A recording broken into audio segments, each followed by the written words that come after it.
Vaibhav. Okay, we just the objective is कमी वेळात जास्तीत जास्त पॉइंट ऐकायचे आपण मूक बद्दल. ठीक आहे. आता मग तुम्ही वाचू नका, फक्त ह्यांच्याकडनं ऐका. Let's try to grab. Okay. Good afternoon to all. My name is Vaibhav Pune. My title for this topic is how MOOC present massive opportunity for research on learning. In this massive in MOOC stands for number of people enrolled. And this presentation describes the data being collected from one earlier university and that plan in prescribed way to available for various students. And introduction is MOOC have been started in July 2011 and it is introduced by two Stanford professor. Okay. All of you listen, don't talk. Two Stanford professor which introduced two online courses, free courses. And there are some barriers for the MOOC research learning. Okay, they are technological, legal, then business related, organizational. Okay, good. Please sit. Clap for him. Okay, after mobilize, which is the next group? You can give me the paper. Address class. Sir, paper please.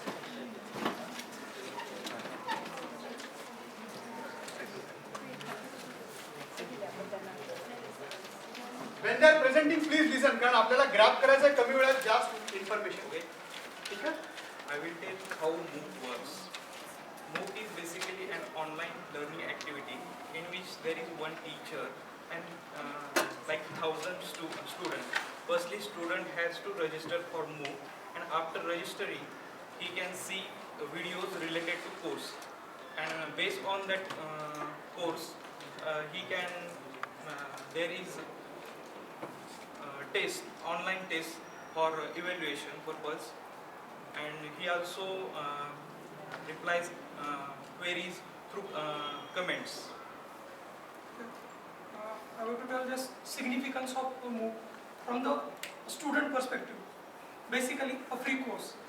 Every person will definitely approach towards free courses, and that will lead to quality.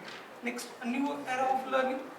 Instead of doing conventional learning, that is useful for the students who have no money to educate in the engineering college or any other colleges. Next, anytime, anywhere. Yeah, students likes to study anywhere and anytime, and that is useful in MOOC. No extra publicity required because it is transferred from one people to another people. So no publicity required like in other colleges or other education. No region, no language, no compulsory boundaries. Basically, because we have divided into boundaries or universities, education, so no boundaries. It is good for the student perspective. Learning and development totally depend on individual. You study the course, you will definitely get a good certificate and mark. Next, MOOC create needs. Basically, a motivation. A student needs a motivation. So MOOC create need. So need definitely creates some motivation. And finally, it leads to quality over completion because everyone try to complete these courses, but MOOC leads to quality. If you never complete a course, definitely you will not penalized by penalty. You can join another course. So that is the significance of MOOC. Myself, Anand Wagmare, and I am going to deal with the topic called as MOOC. It is basically built as massive open online course.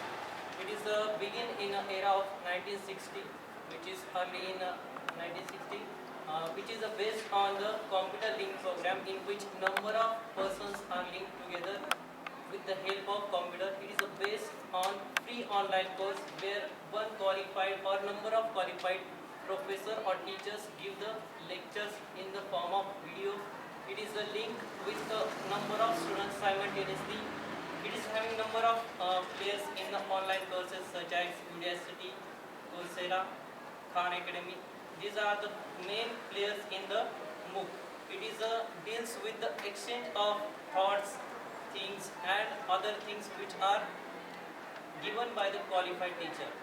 It is a very good platform for the remote countries as well as the hilly areas which are not unable to go to classroom teaching. Very good. The next step. Varsha, your good.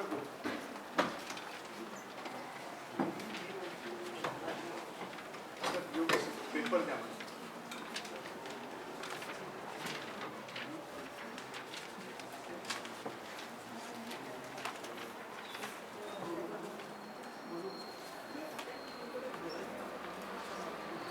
Sir, myself Rutuja Dode, and my paper is about dropout rates of MOOC behavioral patterns. So we all know that massive open online courses has gained wide publicity over the years. But there are certain things that MOOC face, or we talk about the effectiveness of MOOC. So generally the observation is that 13% of the students register for the course, but they are not completing their course. So the study we investigate throughout this paper what are the causes for this and how to overcome this, as there are two methods or two ways for the MOOC. One is traditional MOOC mode with peer support, and another is supported mode with real time. So as we have two ways, so we can compare according to these two ways, and then we can suggest what are the and how we can overcome or we can tell the remedial things for this. Next is work related to MOOC dropout rates. Okay. So it is separated in three categories. One is MOOC dropout and completion. Second is MOOC completion data, and third one is reasons for dropout. So in first reason or in first category, MOOC dropout and completion, there are three case studies from three different universities. First is Edinburgh University. They have started first 6 MOOC courses on Coursera platform.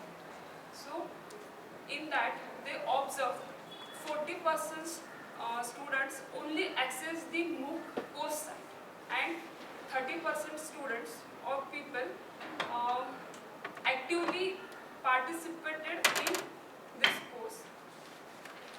Next is MOOC completion data and some reasons for dropout rates.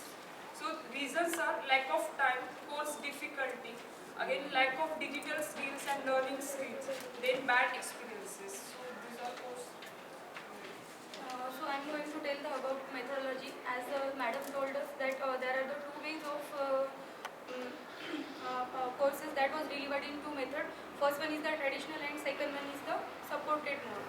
So it comes under three methods. That is, first one is the basic enrollment figure, in which some of the participants have never accessed the course after the registration. But in next next figure, that they at least have the that means they participated as at least one element after the registration. And the next point is that the quizzes also. That is the CFT participants basic quiz data. In that we have noticed that effect of significant participant taking a very long time, and the number of participants are goes on decreasing. First, if we suppose take a number, that is 134 participants has registered for it, and next one they are decreasing in number. So next one is we have taken the comparison of traditional and tutor supported groups. That is the traditional mode. It learners interacting in peer-to-peer supports, but in next method, that is the tutor support, that they need the guidance from the most experienced staff. So this is about the methodology of your MOOC. Very good. Thank you.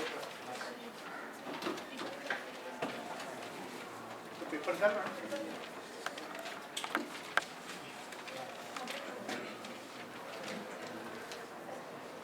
Good afternoon, everyone. Our topic is, are mocks really a failure? So in this, the New York Times suggested they have conducted the research. So they acknowledge in some ways MOOC shows the great promises.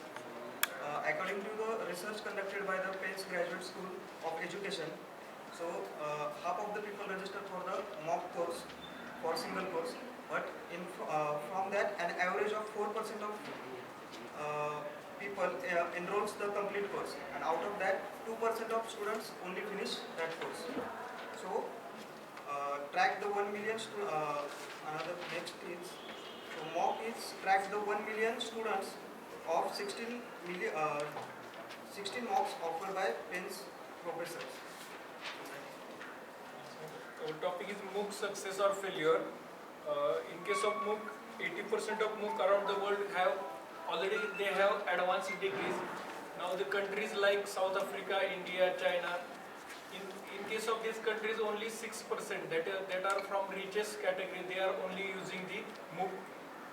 Then in case of San Jose State, 3 moocs credits are already included in their syllabus. If anyone is conducting a project topic, he can search anything about his project topic from the MOOC and learn about that project topics.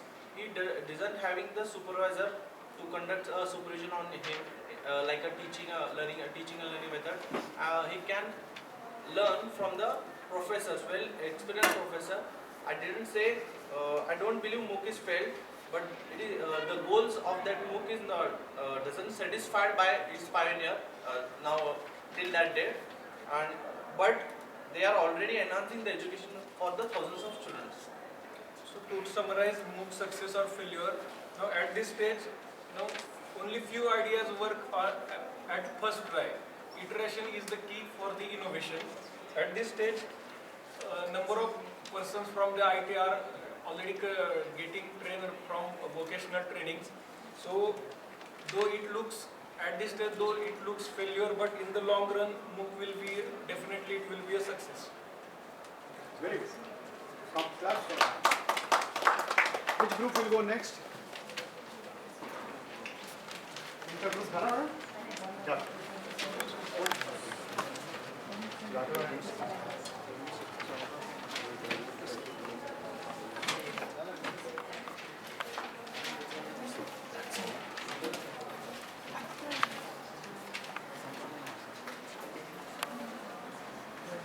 Okay, start. Till this point, we have established what is MOOC, what takes place inside a MOOC. Okay, so the topic of our paper was to find out the adaptability of such a course. Who takes such course? What kind of students are there in such course? What was their characteristic? What resources the students use, and their analysis. And use this data and data mining to further optimize your MOOC. Okay, so that more stakeholders like students, faculties, institutes can harness this digital learning. Okay, so this was the purpose of our paper. So for this, there was a course in digital circuits, which is an undergraduate course in secondary electronics in Harvard as well as in MIT. Okay, so they took a MOOC with an established faculty who had many years of experience, along with 2 professors, 3 teaching associates. So far 1,50,000 students participated in that, and ultimately the course went for like 2-3 months. Each week there was multiple video feed from the professor. Student less than 10 minutes, student have to follow that video. Then after that there was some quizzes, test, there was a forum and a Wikipedia article editing. So this was the output.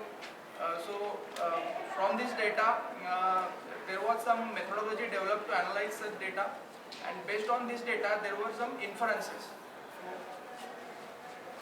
Good afternoon, everyone. Actually, students came from 194 countries virtually in the world, and for top 5 countries are: first is US, second is India, third UK, fourth is Colombia, and fifth is Spain. After this country, many Chinese students are enrolling for this course.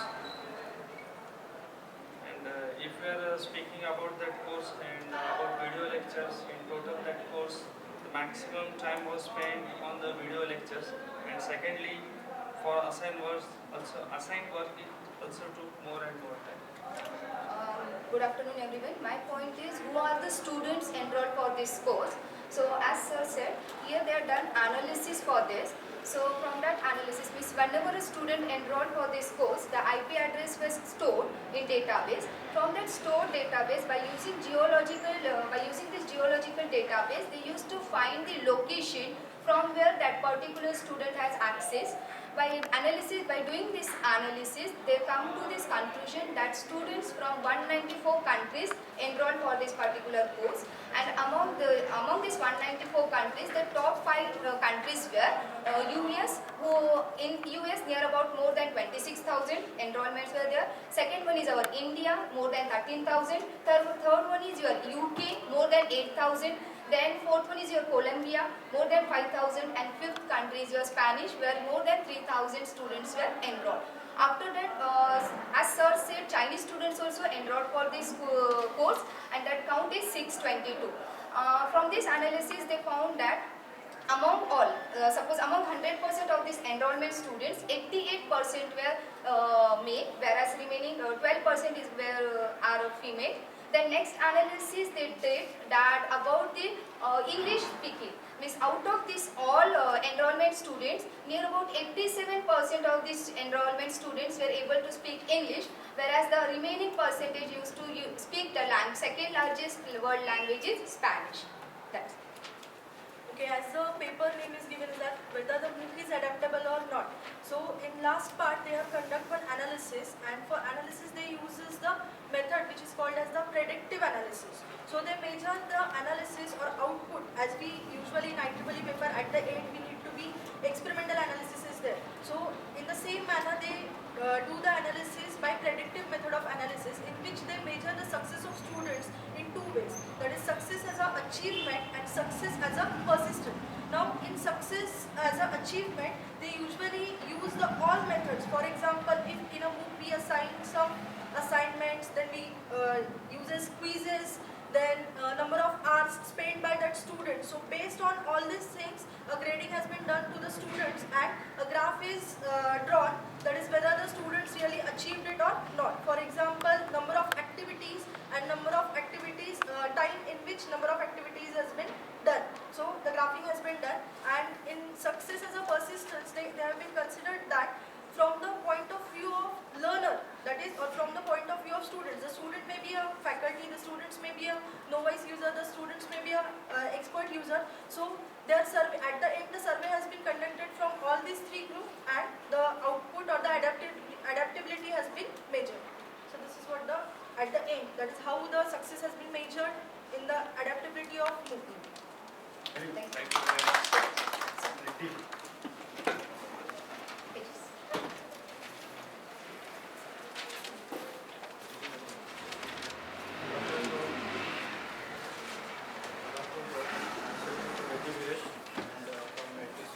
My topic is implication of MOOCs. Here it is, the participant to learn something new or completely different from the normal disciplines, and this is an opportunity to learn through interacting with other the participants, and share the information from one another, and the diverse of background and the experience and other countries.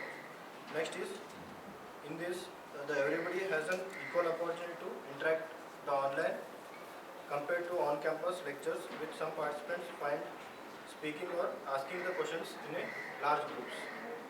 Next is, it's another opportunity to appraise the higher education or specific topics without the need to apply or enroll the educational institutions and incur the course fees.